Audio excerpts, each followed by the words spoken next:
Canada boasts some of the most picturesque scenery in the world, ranging from beautiful waterfalls, lakes and rivers, precipitous peaks and gargantuan glaciers.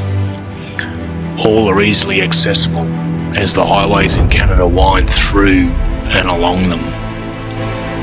Join the Silver.gypsies as we continue our Canadian adventure, riding alongside the crystal clear Kootenay Lake on our journey back to the United States.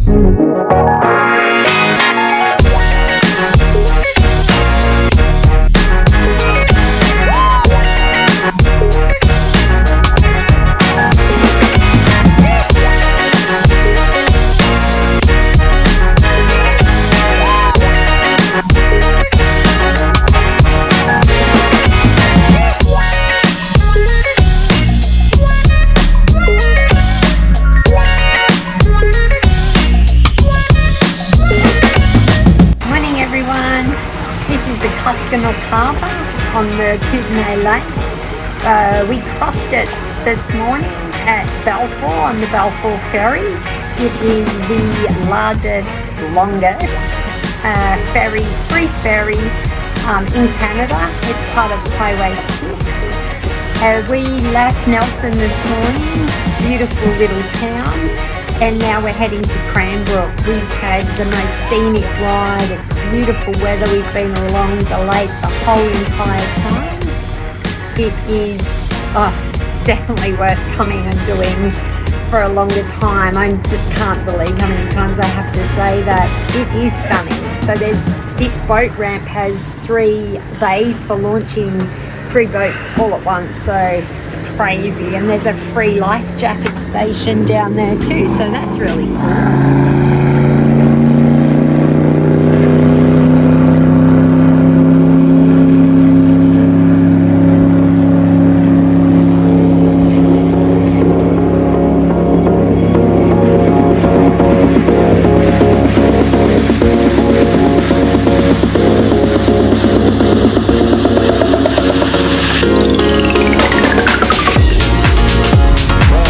Silver.gypsies. Good morning, everyone. So we're just leaving Nelson. We are a beautiful little town. Another one we'd like to spend more time at. Yeah, absolutely beautiful. We had a nice feed at a good pub last night. Yep. Had a live band, which was great. Yep, Finley pub, that's it. Yep. Yeah, some beautiful old buildings here. I believe it was a railroad town again, just like Revelstoke. Okay, and I do know the population's around about 11 odd thousand. It's right on the water, on the lake, Kootenay, Lake Kootenay. So would have loved to have stayed here longer. The scenery is awesome. It's just riding alongside huge crystal clear lakes. Beautiful mountains. And through some beautiful mountains. So waterfalls. So we're off to Cranbrook tonight. First time we haven't got any accommodation booked, which is pretty exciting. For me, not so much for Stu. He's having a bit of a little minor coronary about that, but I'm sure it's going to be fine. To our ferry that we have to make, and yep. I think it's about, let me look, we've got to get there in 45 minutes. No, 40 minutes. 40 minutes, okay, well it's 35 kilometres, but it's a fairly slow old road to get there, so hopefully we make it, otherwise we've got to wait, an hour or something. An hour and 40 minutes if we miss it.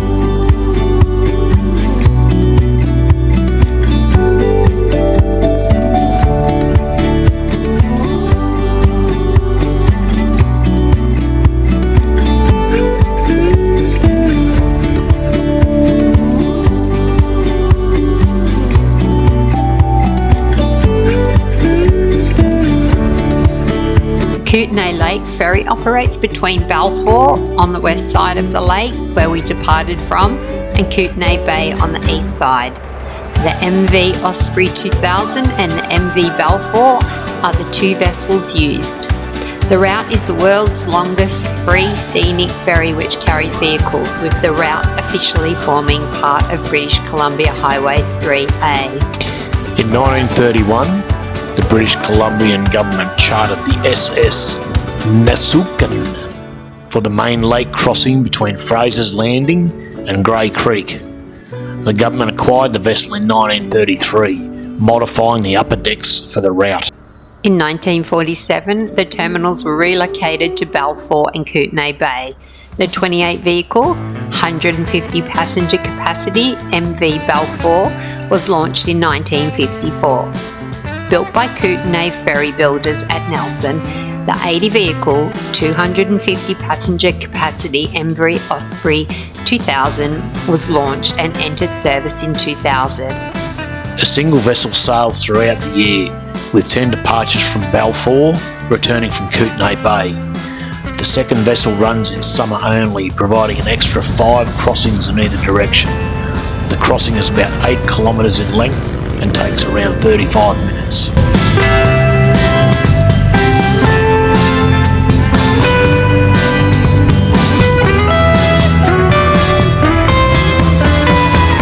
The Kootenay Lake region may be one of the most rarest ecosystems on the planet. Sweeping alpine tundra, regal mountain tops and glaciated valleys blanket a unique inland temperate zone. Surging with life, home to ancient forests and iconic keystone species, including the grizzly bear and Kootenay salmon, a place where otters play, ospreys dive and eagles nest. Kootenay Lake was formed through river erosion and later glaciation. When the valley was filled with ice, glaciers from the Selkirk and Purcell Mountains fed the valley's ice mass. The glacier that occupied what is now the west arm of Kootenay Lake flowed into the Kootenay ice mass. As the ice melted from this glacier, drainage flowed over an area near what is now Nelson, causing the west arm of the lake to drain towards the west.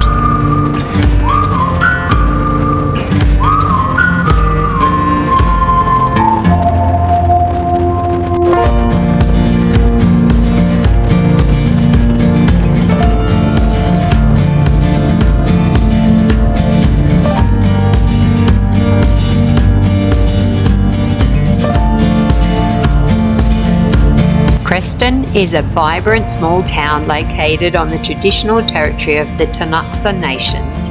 Nestled between the Selkirk and Purcell mountain ranges, it is the largest community in the Creston Valley, with a population of approximately 5,500. It serves as the economic hub to Erickson, Lister, Canyon, Windell and other surrounding communities. Creston's economy is diverse, with a mix of industries such as agriculture, forestry, retail and tourism. The region is known for its fruit production, including apples, cherries and peaches.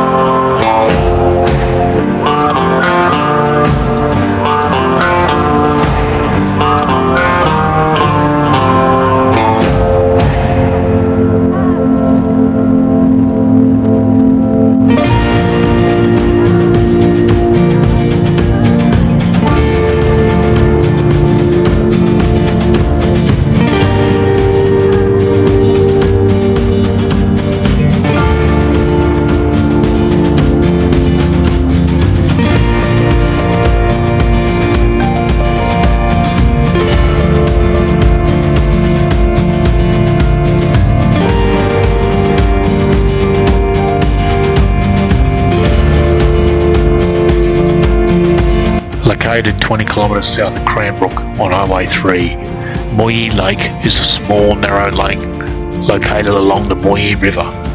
While building the Crow's Nest Pass Railroad, this was the hardest part of the route to build the tracks. The walls of the land around it are very steep and short, It's a lot like Swan Lake to the south in Montana, which we've also travelled along several times. The lake is located between Cranbrook and Creston. The small town of Moyi is located at the south end of the lake.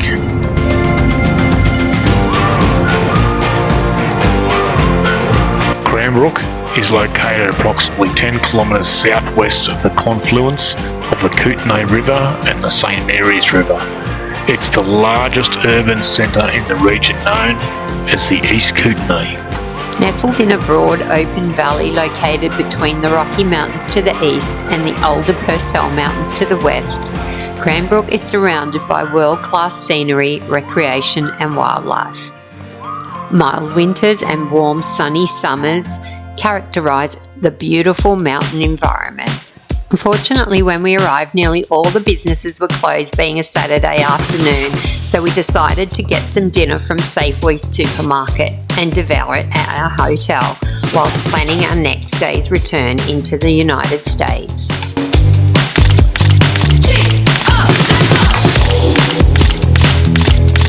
Morning, Silver.gypsies. Good morning. We are just departing the Days Inn in Cranbrook, Canada. British Columbia to be specific. We're just avoiding the rain by a couple of minutes, I think. So, Cranbrook's not too much to offer. It was, what's today? Sunday, I think. Today's Sunday. Sunday, okay. I thought it was Saturday because every day's Saturday these days. Yeah, so we got into Cranbrook and checked into the Days Inn. Went for a walk downtown to try and get something to eat. It was 3:30 when we left the hotel. We got into town 10 minutes later and everything was closing. Couldn't get a feed, so we went to Safeway and bought some ready prep meals, and we just sat in the hotel and I had a few beers and a feed. So we're about 48 miles away from the US border, so right now we're heading towards those mountains and we'll go through those to Elko and then onto the US border. Hopefully they let me back in. Time before we in 2014 they wouldn't let me back in, but anyway, after sitting at the border for the best part of an hour, they got all the information on me that they needed and let me back in. But so from there we head over the border the border crossing's at Roosevelt in Canada, and then from there we head to Eureka and then down to Libby. Now that's going to be via Lake Kootenay. Kookanusa, I think. Yeah, Kookanusa, and then it turns into Kootenay. And then it's part of the Kootenay river system. Yeah. So we then head to Libby and then over to Polson, Montana for the night. Libby's in Montana as well.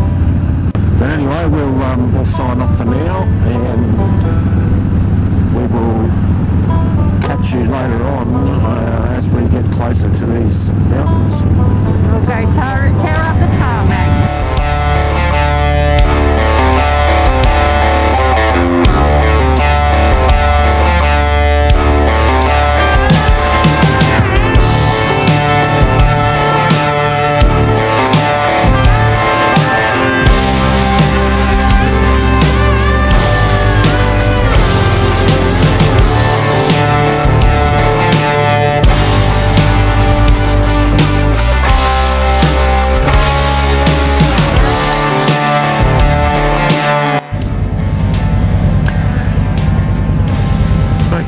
Silver.gypsies, we're just leaving US Customs after being stuck here for nearly an hour, yeah, probably. Yeah, had some issues with us. Trying to get in. So, yeah, a bit of a harrowing experience. We were nearly going home late November. Yes. Well, there's a motel. Oh no, it's a store. So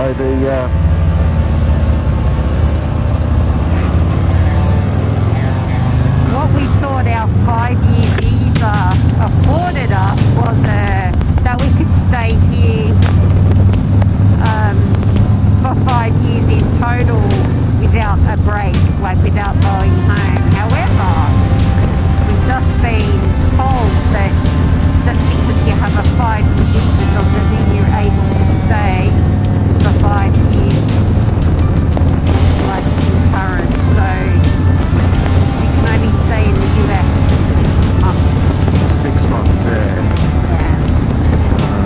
So Go out total America and then you can come back in after a stay. So 6 months in North America, not the States, North America. So yeah, our stay from a legal perspective is going to expire at the end of November. However, for an extra $12, this guy,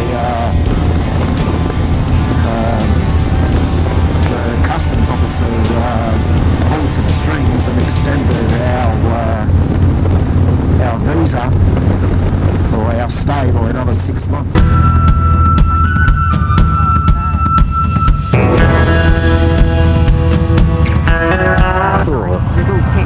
Nice little town. I don't remember coming through here, but I know we did.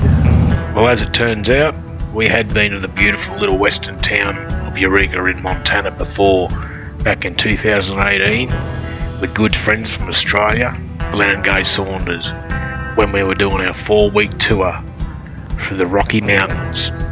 However, during that trip, we had entered Eureka from the south.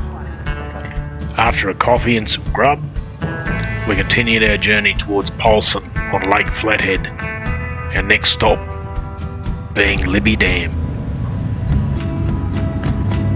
Montana State Highway 37, or Lake Koocanusa Scenic Byway in the Kootenay National Forest in northwestern Montana, was created in 1992 to become the Northern Region's 5th scenic byway. It follows the Kootenay River and Lake Koocanusa open year-round. This 67-mile route connects Libby and Eureka. The byway also includes a side loop, Forest Development Road 228, around the west side of the lake, a more leisurely 2-lane paved road that is closed in winter. Lake Koocanusa was formed behind Libby Dam, which was completed in 1974. The lake extends 90 miles north from the dam into British Columbia in Canada. The scenic byway highlights the southern half of the reservoir. To the untrained ear, Koocanusa sounds much like a Kootenay Indian word. However, it's a modern creation. When the dam was under construction, the Corps of Engineers conducted a contest to name the lake. A woman from Eureka, Montana, won the contest by taking the first 3 letters from the words Kootenay and Canada and adding USA to create the name Koocanusa. The Kootenay River and Lake Koocanusa dominate the landscape of this scenic byway corridor. The lake cuts a narrow fjord-like gorge between the Purcell Mountains and the Salish Mountains. Rock outcrops and ledges provide habitat for bighorn sheep seen frequently along the byway. The surrounding Kootenay National Forest provides habitat for wildlife of all kinds.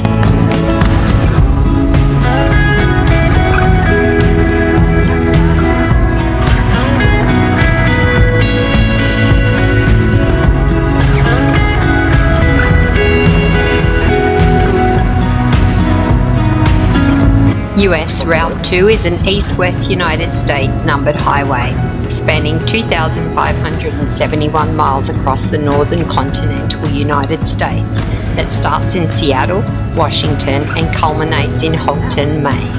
Travelling east, the first large town the highway comes to is Libby. After this, it meanders south and east towards Kalispell, a city of about 20,000 residents north of Flathead Lake.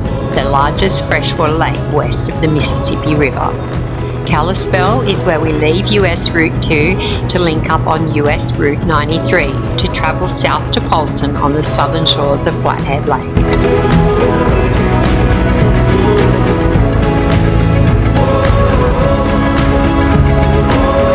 Located in the northwest corner of Montana, 7 miles south of Kalispell, Flathead Lake is approximately 30 miles long and 16 miles wide.